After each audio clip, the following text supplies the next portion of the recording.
Zvykneme hovorievať môj dom, môj hrad. Stredoveké pevnosti chránili pevné, nedobytné hradby. Rovnako pevná a nedobytná však musela byť aj vstupná brána do každej pevnosti. Inak by aj silné a vysoké hradné múry stratili význam.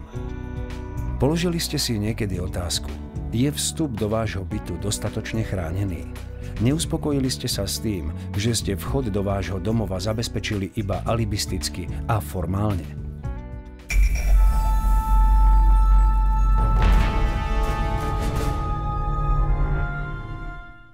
Nemám zatiaľ bezpečnostné dvere, ale tak v budúcnosti uvažujem snáď o ich zaobstaraní.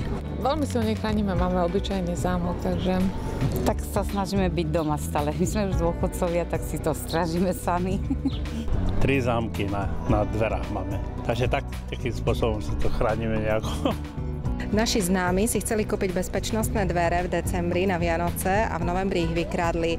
Neukradli im toho veľa, ale vraveli, že najnepríjemnejšie bolo to, že im niekto chodil po byte. Prvý bod rekonštrukcie bola kúpa bezpečnostných dverí. Ani nejako sme ho nezariadovali, kým neboli tam bezpečnostné dvere. Za ostatných 10 rokov zaznamenali policajné štatistiky na Slovensku celkom 214 490 krádeží vlámaním, pričom páchatelia spôsobili celkovú škodu za vyše 1 miliardu 38 miliónov slovenských korún. Stále rastie percento vlámaní do bytov a rodinných domov oproti poklesu vlámaní do iných, napríklad firemných objektov. V bytových domoch je jednoznačné, že páchatelia vstupujú do bytov prostredníctvom alebo cez hlavné vchodové dvere. Je teda potrebné, aby ľudia, všetci občania, obyvatelia Slovenskej republiky boli naďalej ostražití, aby sa snažili zabezpečiť si svoj majetok. Vlámanie však nie je jediným nebezpečenstvom, ktoré číha za dverami vášho bytu. Len v uplynulom roku zaznamenali štatistiky na Slovensku až 1703 požiarov v bytových domoch a domácnostiach. Spôsobená škoda pritom dosiahla sumu viac ako 118 miliónov korún. Tým najpodstatnejším príkladom je možno štatistika požiarovosti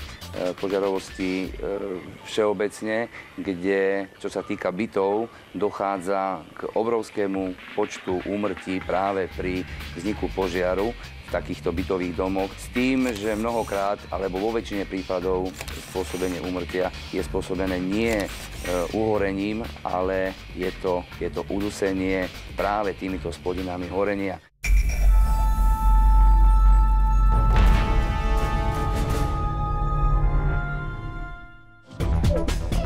Čím sa líšia bežné dvere a bezpečnostné dvere skutočne účinné proti vlámaniu a požiaru? Tento rozdiel môžete vidieť na záberoch nakrútených v spolupráci s profesionálmi z útvaru rýchleho nasadenia Polície Českej republiky.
Nie sú dvere ako dvere.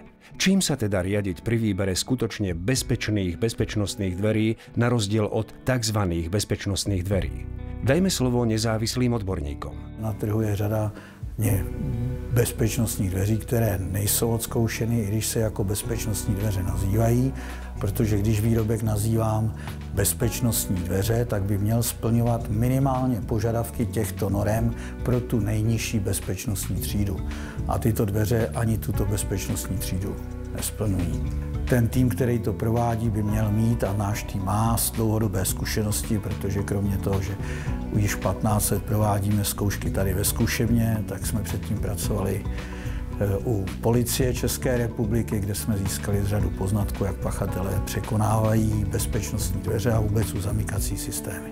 Ta zásada u těch bezpečnostních dveří je taková, že ten celek musí být vyvážený. Především musí mít základ té dveřovky nebo toho dveřního křídla. To znamená, ta dveřovka nemůže být z jednoho materiálu lehce prolomitelného. Musí tam vždycky existovat překážka. Pak musí být ty bezpečnostní dveře minimálně dvoustranně závodované, to znamená na straně pantů nebo závěsů a na zámkové straně. A samozřejmě nedílnou součástí dveří je bezpečný zámek a bezpečná cylindrická vložka. Takéto dvere musia byť označené štítkom, na ktorom je deklarované, že tento výrobok spĺňa také a také vlastnosti. My preto doporučujeme, aby naozaj dvere, ktoré plnia, dajme tomu, funkciu bezpečnostnú, aby spĺňali aj funkciu protipožiarnu. U těchto dveří by měl uživatel dostat dva certifikáty, jednak certifikát o té požární odolnosti a jednak certifikát o odolnosti proti násilnému vniknutí. Všetky firmy, ktoré predávajú a montujú dvere s mechanickým zámkom s viac ako trojbodovým uzamykacím mechanizmom, musia mať licenciu na prevádzkovanie technickej služby, ktorú vydáva príslušné krajské riaditeľstvo policajného zboru. Táto licencia okrem iných ďalších záležitostí garantuje občanovi, že zamestnanci tejto firmy sú bezúhonní a spoľahliví. Ide teda v podstate o to, že garancia výrobku je podporená aj garanciou firmy, ktorá ju vykonáva. Viete, čo sa deje vo vašom byte, keď práve nie ste doma? Zlodeju láka elektronika, šperky či finančná hotovosť. Štatistiky hovoria jasne. Najčastejšie sa vlámu do vášho súkromia cez bežné vchodové dvere. Ani prídavné zámky, plechové štíty či závory vlamačov nezastavia. Najúčinnejšie riešenie je zabezpečenie bytu certifikovanými bezpečnostnými protipožiarnymi dverami. Nenechajme sa však zlákať podozrivo lacnými, akože bezpečnostnými dverami. Buďme dôslední a skutočne zodpovední sami voči sebe i svojim blízkym. Rozhodnutie je iba na nás. Už zajtra môže byť neskoro. Pri kúpe bezpečnostných protipožiarnych dverí žiadajte od predajcu certifikát zhody o odolnosti proti vlámaniu podľa platnej európskej normy ENV 1627 a certifikát zhody o stavebných výrobkoch a o požiarnej odolnosti. Žiadajte od montážnej firmy licenciu firmy na prevádzkovanie technickej služby vydanú Policajným zborom Slovenskej republiky. Zároveň skontrolujte označenie dverí kovovým štítkom a údaje o bezpečnostnej triede dverí a ich protipožiarnej odolnosti.